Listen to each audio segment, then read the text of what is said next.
제75차 최고위원회 회의를 개최합니다.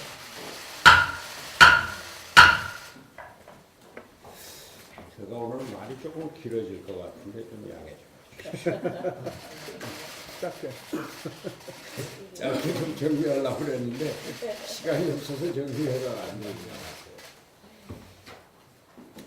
어젯밤에 창원에서 올라와서 2년 전 대한민국 헌법재판소는 헌정사상 최초로 현직 대통령을 탄핵했습니다.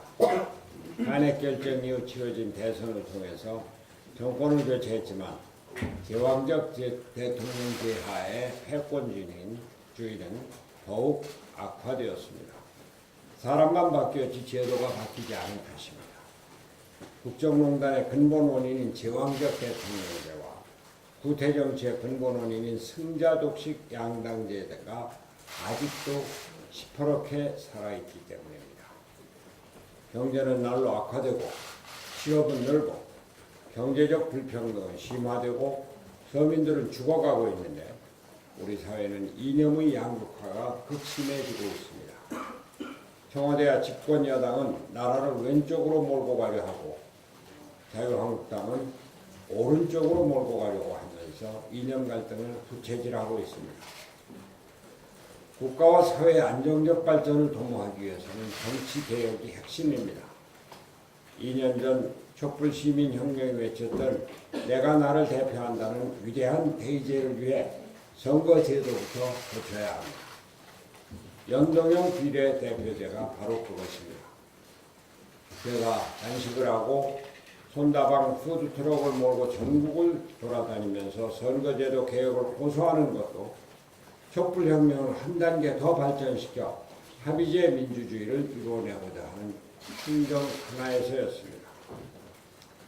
오늘 아침 바른미래당, 민주평화당, 정의당의 당대표와 원내대표, 정개특위 간사들은 휴합을 하고 앞으로 여당과 협의를 해야 되겠습니다만 연동형 비례대표제 확립을 확고하게 하기로 결의를 했습니다.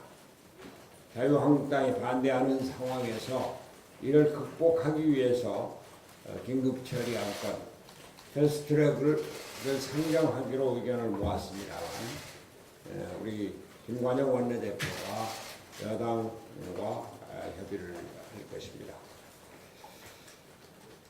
패스트트랙에 대해서 어제 자유한국당이 연동형 비례대표제 선거제 개혁에 반대하며 비례대표제 폐지와 의원 정수 10% 감축안을 대안으로 내놓았습니다. 우선 강한 유감을 표명하지 않을 수 없습니다. 이는 지난해 12월 15일 5당 원내대표가 합의하고 서명한 내용을 정면으로 부정하는 것입니다. 이는 선거제도 개혁안이 아니라 개혁을 회방놓기 위한 속임수에 지나지 않음을 우리는 잘 알고 있습니다. 정치를 혐오하는 국민의 마음을 교묘히 이용한 포퓰리즘일 뿐입니다. 약속 파기 행위를 덮으려는 속임수에 지나지 않습니다. 그러나 분명히 말씀드리건대 비례대표는 헌법사항입니다. 헌법 제41조에 국회의원 선거구와 비례대표제 기타 선거에 관한 사항은 법률로 정한다고 명시되어 있으면서 비례대표제가 헌법사항임을 분명히 하고 있습니다. 자유한국당의 원내대표는 헌법을 부정하는 발언을 하신 겁니다. 더구나 자유한국당은 선거법 관련해서 패스트트랙 추진을 의회 쿠데타로 규정하고 의원 총사퇴로 국회 문을 닫겠다고 엄포를 놓고 있습니다. 한 발 더 나아가 선거제 개혁을 위한 여야 4당을 향해서 인민민주주의 또는 좌파 독재 등의 용어를 쓰면서 이념적 프레임까지 덧씌우고 있습니다. 이런 대응 방식이라면 자칫 좌파 독재 척결이라는 이념적 프레임을 걸고 국회 문을 닫은 채 거리로 몰려나가려고 할지도 모르겠다는 생각이 듭니다. 자칫 선거법 패스트트랙 반대 투쟁을 전당대회 후에 잔존해 있는 당내 분란을 분산시키기 위한 정치 투쟁의 수단으로 이용하려 할지도 모를 일입니다. 황교안 신임 대표 선출 후 자유한국당은 5.18 망원 관련자들의 징계를 없애는 일로 뭉개려 하고 없던 일로 뭉개려 하고 박근혜 전 대통령에 대한 사면 논의를 끌어내면서 더 수구정당으로 도로박근혜당으로 빠르게 회귀하고 있습니다. 자유한국당이 공식적으로 반대 입장을 정한 이상 연동형 비례대표제 도입을 위한 선거제도 개혁을 더 이상 멈출 수는 없습니다. 자유한국당을 제외한 여야 4당의 합의로 선거제 개혁을 위한 패스트트랙을 시작할 수밖에 없는 상황이 된 것입니다. 자유한국당은 국민들이 자기 손으로 뽑지 않은 비례대표를 원하고 있지 않다고 주장하는 바, 이것이 국민들에게 먹혀 들어갈 수 있는 사정이 있는 것은 사실입니다. 그러나 우리는 비례대표 의원을 국민이 직접 뽑을 수 있는 제도를 강구해서 이러한 우려를 불식시킬 것입니다. 가능하면 이번에 아예 법으로 규정하면 될 것입니다. 어렵게 생각할 필요 없이 각 정당들이 후보 희망자를 공개 모집하고 몇 차례에 걸친 공개 토론회를 거쳐 당원 및 유권자들이 직접 투표를 하여 순번을 결정하면 되는 것입니다. 우리 바른미래당이 토론 배틀을 통해서 비례대표 의원들을 지난 지방선거에서 선출한 것, 그러한 것들을 총선에서 적용하면 될 겁니다.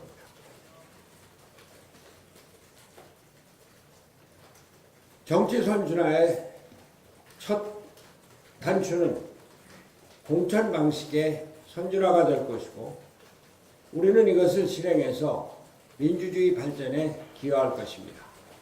우리 바른미래당부터 해나갈 것입니다.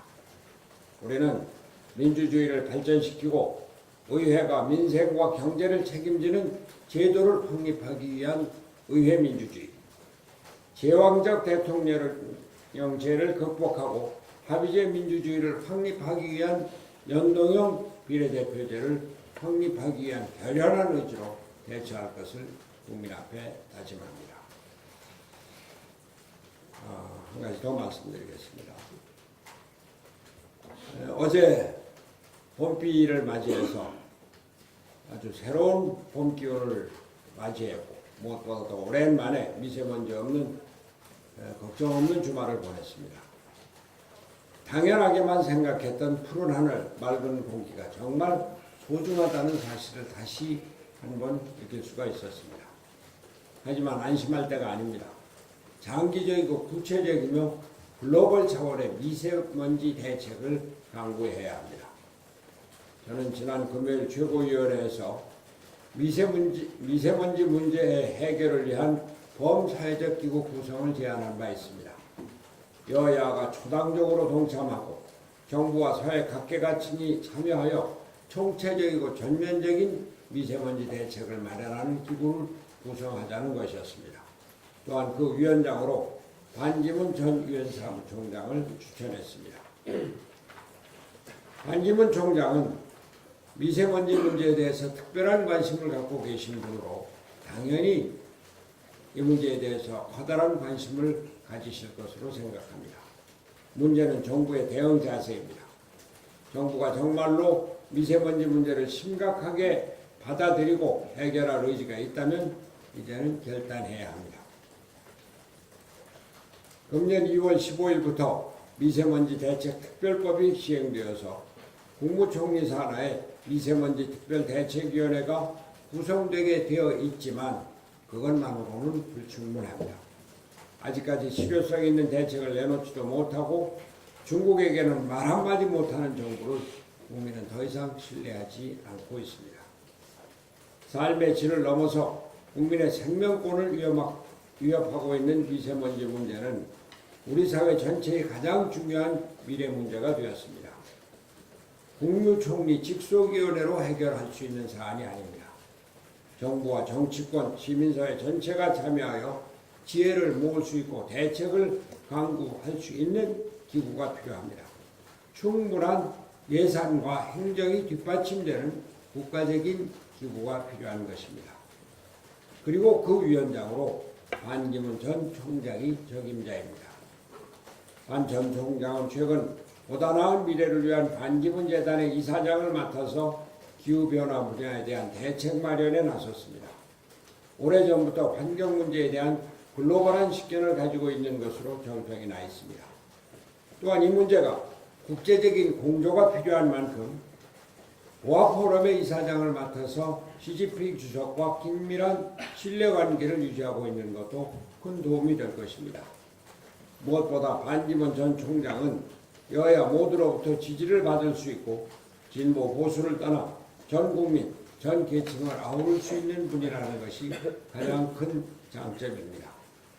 국민의 생명이 위협받고 국가적 재앙으로 다가온 미세먼지 문제에 대해서 국가와 사회 전체의 노력으로 장기적인 대책을 마련하고 중국 등 주변 국가, 초국가적인 대책을 논의할 수 있는 국가적 기구를 출범시킬 것을 정부에 거듭 촉구합니다.